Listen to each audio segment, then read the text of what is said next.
My name is Samuel, and I have to confess something that still embarrasses me. I was addicted to pornography, not for weeks, not for months, but for years. A man who prayed in church, who raised his hand in worship, who said Amen, with the Bible under his arm, but who, when the family was asleep, locked himself in the bathroom with his cell phone in his hand, soiling his soul in front of a screen. I thought no one knew. I thought it was just an escape, something normal, something typical of men. But behind all that was an invisible chain, a spiritual prison, a pact with hell that I signed every night, hidden and silent. My wife slept a few feet away from me, with the Bible on her chest, praying for a home that was already rotting from the inside, and I, feeding demons with my gaze. That's what I did. I fed the evil with every click, and the more I saw, the emptier I became. The more impatient I felt, the colder I became, the more distant I became from her. I began to see my wife as a threat, as if her light exposed my darkness. Have you ever? I've been like this, living with someone who's holy while hiding rot inside. I lived like this every day, but something worse was happening, something I only understood later. I wasn't alone. There were nights when I felt a weight in my room, a presence in a dark corner, and it wasn't psychological. It was real. It was as if every time I gave in to my addiction, I opened a door for something to watch me, something that smiled as I fell. And if you think I'm exaggerating, wait until you hear what happened to me that morning. Because after years of pretending everything was okay, my heart stopped. I fell, and for 3 minutes, I was taken to a place where everything I was hiding was thrown in my face. There were no more excuses. There were no more lies. There, what I called addiction had a face and was demonic. And if all of this reminds you of anything, if in any way this type of addiction has been or still is present in your life or the life of a loved one, leave a comment. Tell me, sometimes just write, I struggle with this too. Oh, I've seen how this can destroy someone, it can break an invisible chain, and if this story has struck a chord with you, if it's made you rethink how far certain things can go, hit like and then animation. It's not just about helping the channel, but about spreading this message to more people who need to hear it before it's too late. People who are now falling into the same hole I fell into, thinking it's just a minor sin. And if you feel you need to support someone who has already gone through this, subscribe to the channel because I still have a lot to tell you, and perhaps in the midst of what's to come, you'll find just the answer you were looking for. But stay with me because if you've ever played with this kind of sin, thinking it was harmless, you'll discover it can steal all your memories. Exactly the day it all began. It was just curiosity, just one click, just one web page, nothing special, at least that's what I told myself.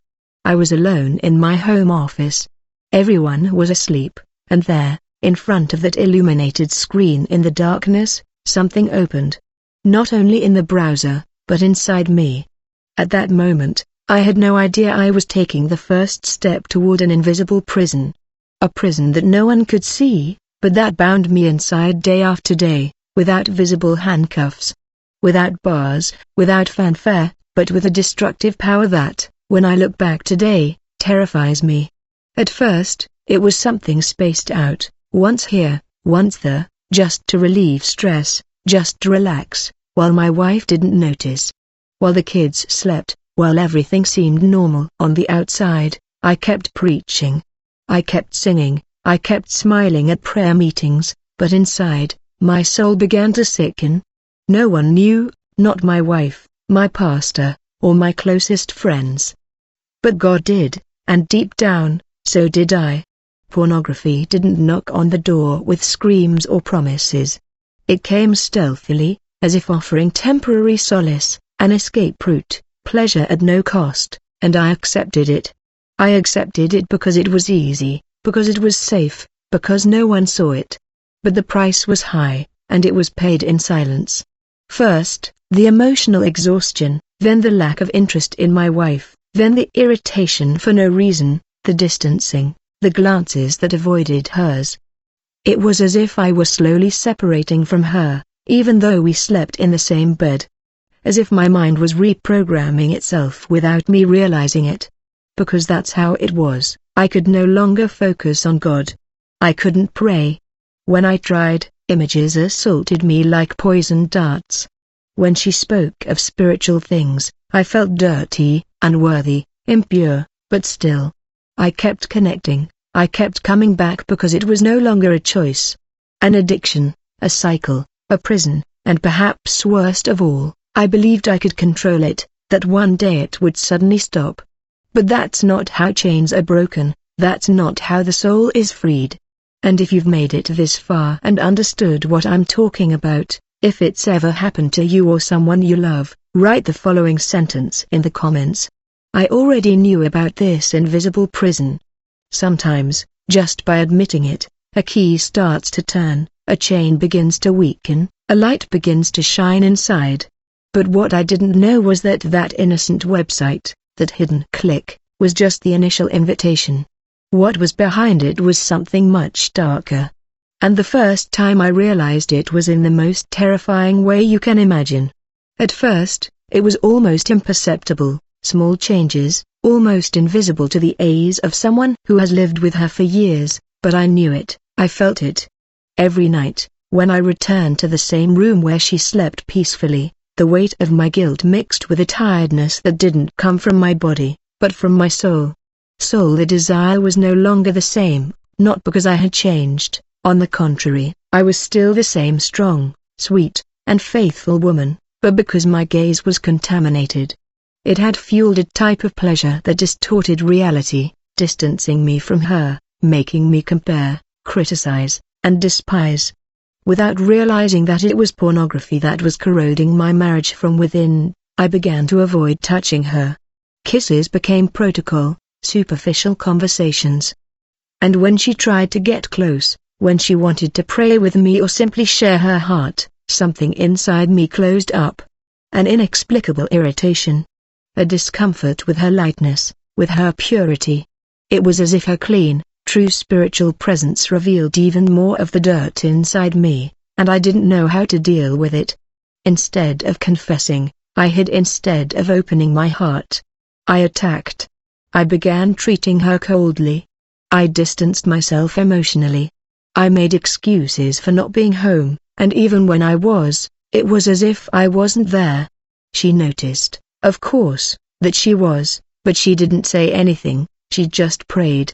It hurt me even more because every time he knelt down, every time he saw that Bible, that silent tear rolling down my face felt like I was facing a mirror showing me exactly who I was, not a man of God, not a faithful husband, but an addict.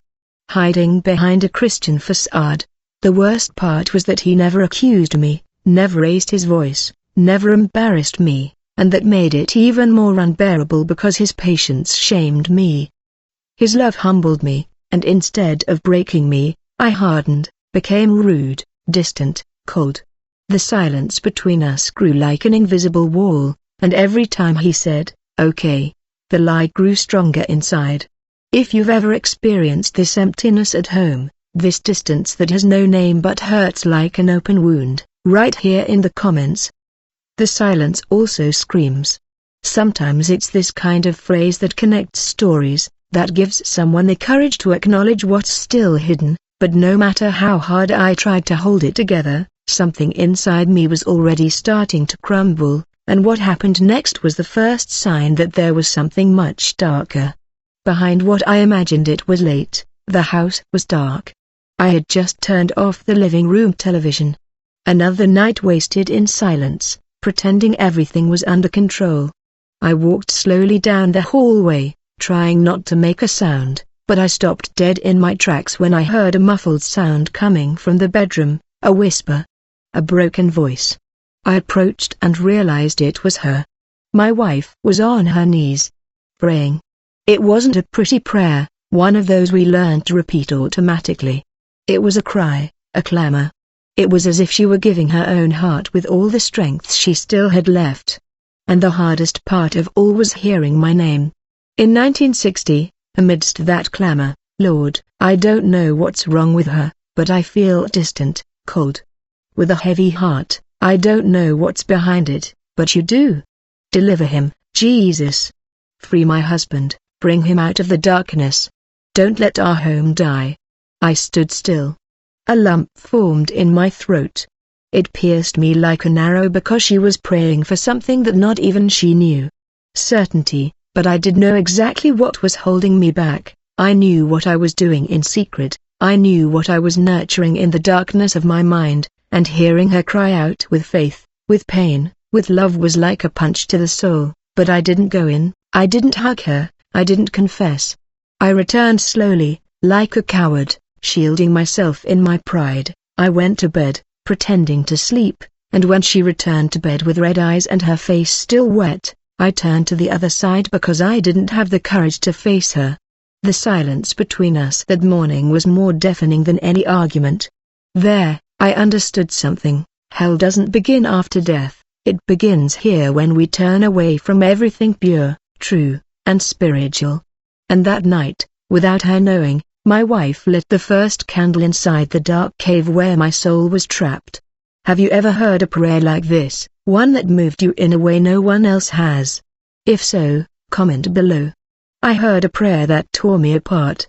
Inside, sometimes, it's this kind of memory that God uses to heal, and the strangest thing was that after that night, something began to change, not in the marriage yet, but in me. But what would come next would show me that I was dealing with something much darker than a simple addiction. After that night when I heard my wife pray for me, something began to change, but not in the way I expected. It wasn't repentance. It wasn't conversion, it was restlessness, a growing discomfort. At first, I thought it was just guilt, but as the days went by, it began to take on a strange, almost living form. I began to have nightmares, and they weren't ordinary dreams. I would wake up in the middle of the night sweating coldly, my heart racing, as if someone had shaken me hard. And the most disturbing thing was that almost always in my dreams, there was a dark corner in the room. A place where the light didn't reach, and inside that place, a faceless presence, voiceless, but with eyes that watched me. I couldn't see them, but I felt them, and it was as if everyone knew about me, my desires, my lies, my weaknesses. I started avoiding that corner of the room. Even when I was awake, I would walk around it. I would turn on the light, lower the volume on the TV, do anything to avoid feeling that it was still there. But the feeling wouldn't go away. Sometimes I would be alone at home and feel a shivers ran down my spine as if someone were behind me. Other times, I had my phone in my hand, about to return to that innocent website, and I felt such a strong pressure that my hand trembled, and then I realized it wasn't just desire, it wasn't just a man's curiosity, there was something spiritual pulling at my soul.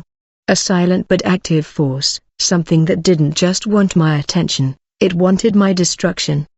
It was as if every time I gave in to pornography, I opened a door, and on the other side, there was someone waiting, someone who smiled every time I fell again. Do you know what scared me most? Realizing that this all started right after my wife's prayer, as if the light of her prayer had disturbed the darkness I was nurturing, as if the war had begun right there and I was the battlefield. Have you ever felt this? That feeling that there is something spiritual behind what seems like just a habit?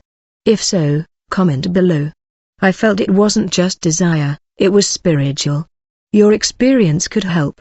Someone who still struggles with this alone and doesn't stay there because there was a night when all of this stopped being just a feeling.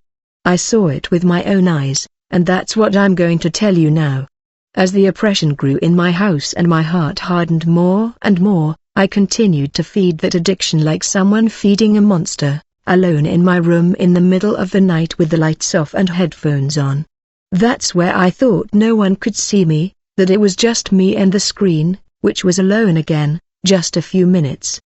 But that night, something happened that to this day gives me goosebumps. Just remembering it, it was around 2 a.m. My wife was already asleep. I got up slowly, put my phone on silent, and approached the living room sofa. The same ritual as always, I opened the browser, accessed any website, chose a video, and started playing it, but in the middle of the scene, suddenly the screen froze.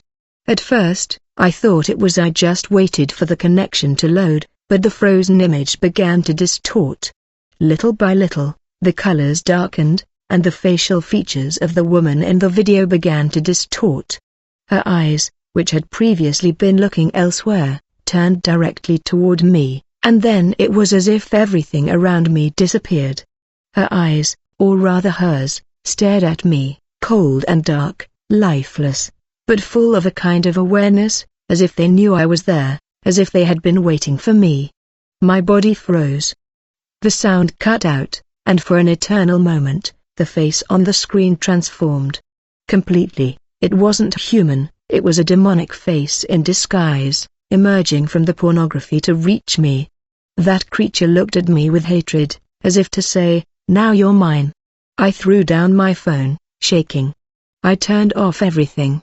I turned off the Wi-Fi. I left the room as if I were fleeing a fire. The air felt heavy. I felt as if something had entered my house, as if it had gone through the screen, as if it were here now, watching me. That night I didn't sleep. I sat on the floor of my room, afraid to even close my eyes. It was as if I finally realized this was never just a habit, it was a spiritual trap. And I had given in voluntarily. If this touched you in any way, if you've ever been through something similar, comment here with the phrase "Now I understand what it really was." It may seem strange, but your courage to comment could be the beginning of someone's liberation, and I don't think it would stop there because the next morning something even stranger happened, something that proved to me that my wife already knew that morning. After what I saw on the screen, I kept trying to convince myself that it was just tiredness, lack of sleep, overwork, my mind creating images where I didn't know them. It repeated itself to Aunt Demon that's only in other people's heads. I don't believe in these things. But at night, I paid the price for my disbelief. It was a little after 3 in the morning, the same time I always woke up, my face drenched in sweat, as if I'd run a marathon in a nightmare.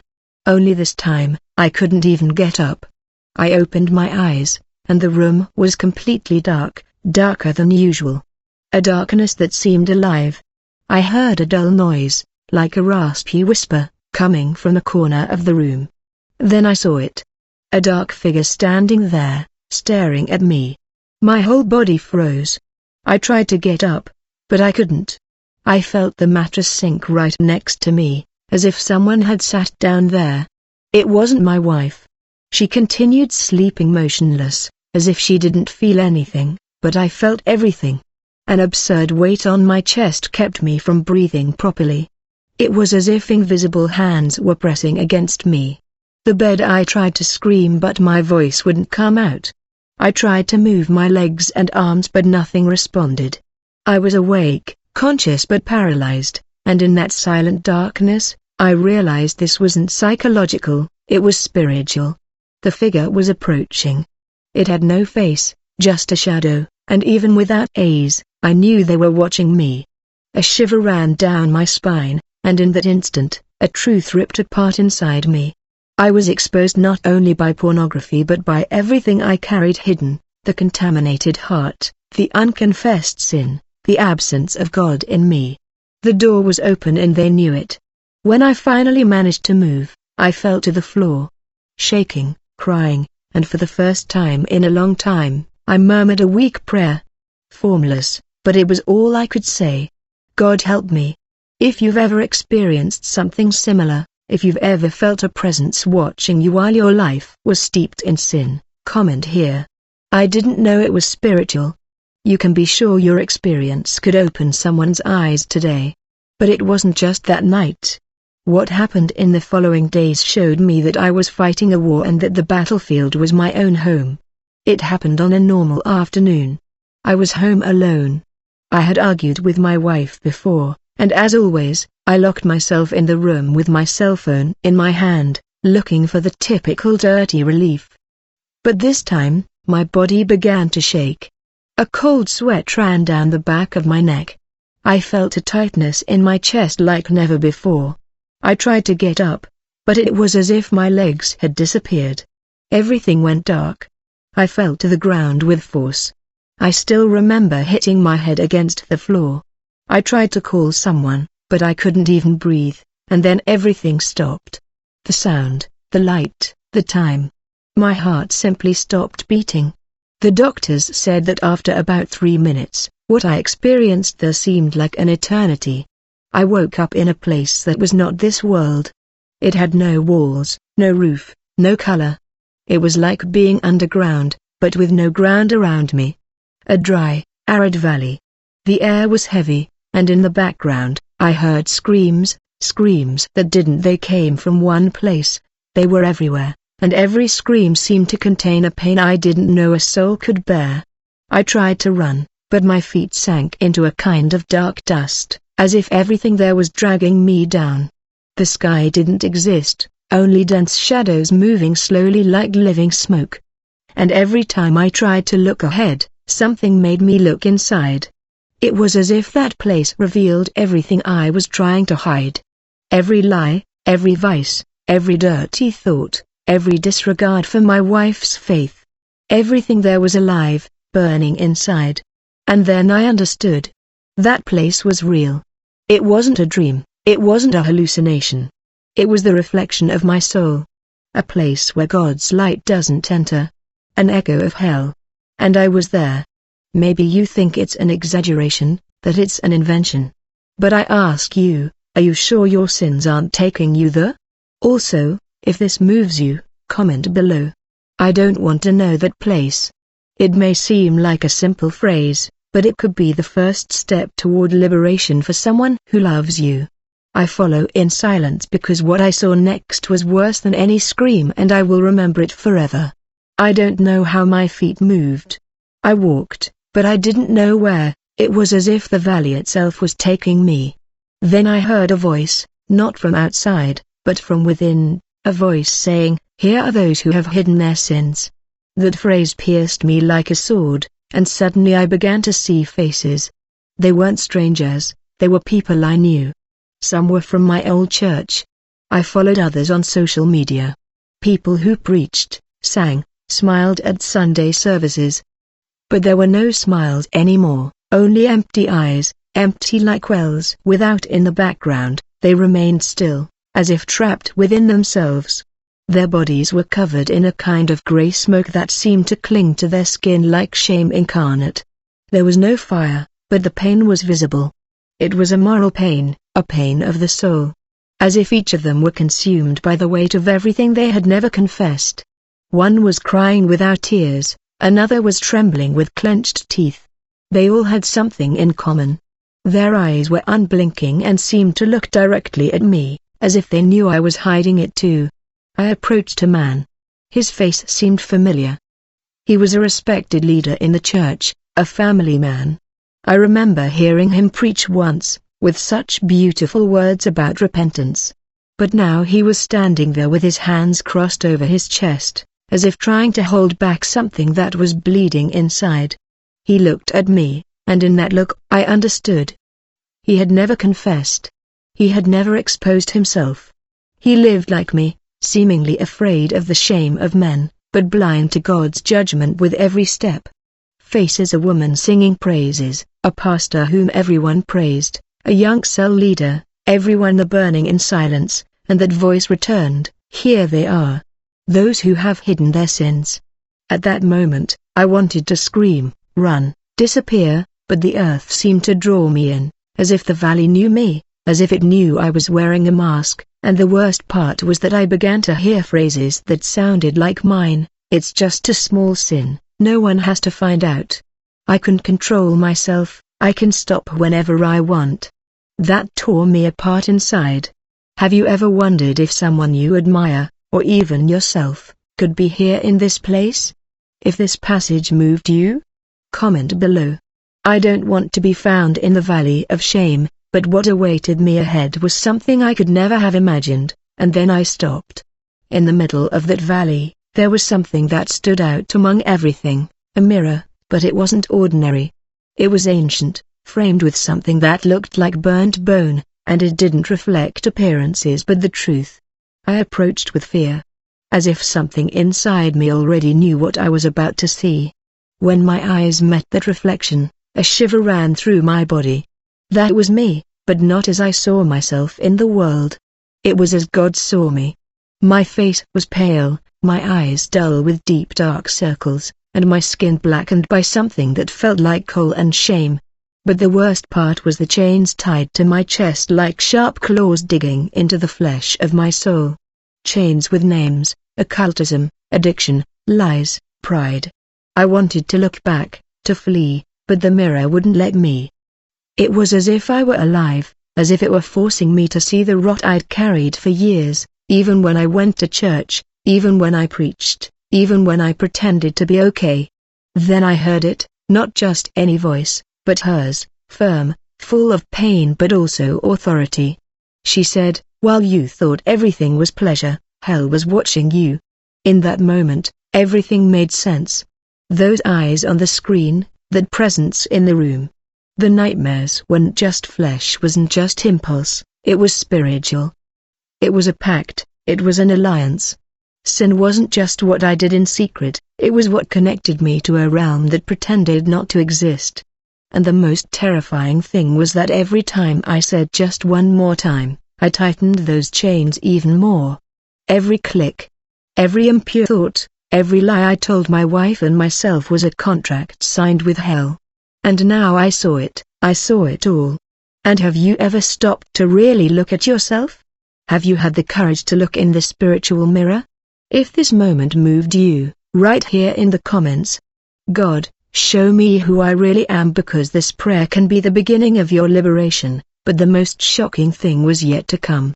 I still didn't understand why God had brought me there until I looked to my left and the voice was getting closer.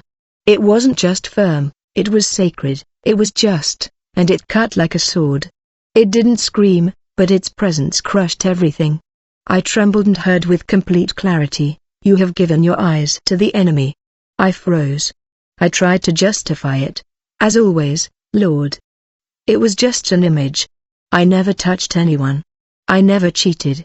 But before I could finish, the memories began to appear before me. Not as thoughts, but as scenes projected there around me. Every click, every search, every mental repetition I made in Soledad, every time my gaze strayed and fueled fantasies while saying that everything was under control. It was as if hell had recorded everything from the beginning.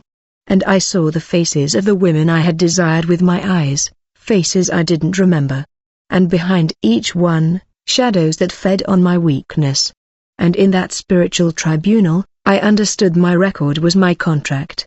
Pornography wasn't just a bad practice, it was a door, an offering, an altar built with eyes, and hell accepted every sacrifice. You have consecrated your eyes. You have sealed your soul with an unholy desire. You have renounced purity and you have lied to yourself, said the voice. When you denied it was sin, you agreed to be a servant of something that hated you. I cried for the first time. I truly cried, not out of fear, but out of shame. Because while my wife prayed for me, I hid while my children held me up as an example. I was a slave to images.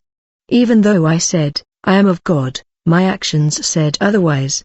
There, in that judgment, I realized something I had never understood. Hell doesn't accuse with lies, it accuses with truths that one has tried to forget. And if this touches you now, if in some way this exposes something inside you, write in the comments. God cleanses my story. But even in that valley, something even more devastating than all of them awaited me. The revelations, one broke my heart in a way I will never forget. In the midst of that tribunal of pain, something unexpected began to happen deep in the valley, amid screams and shadows. A voice pierced the air. It wasn't an accusation, it was a prayer. A prayer that pierced the darkness like a ray of light. A familiar voice, trembling, fragile, but full of faith. It was my wife's voice. She said, "Lord, save him, even if he doesn't ask. Free his heart. I know there is still salvation." It tore me apart inside. How could I pray for myself after everything, after what I hid, after so much coldness, so much indifference, so much silence? In that moment, I fell to my knees. If it were even possible to kneel in that place, and while hell displayed my sins like a trophy, Her intercession began to accomplish the impossible. A wind whipped through the valley.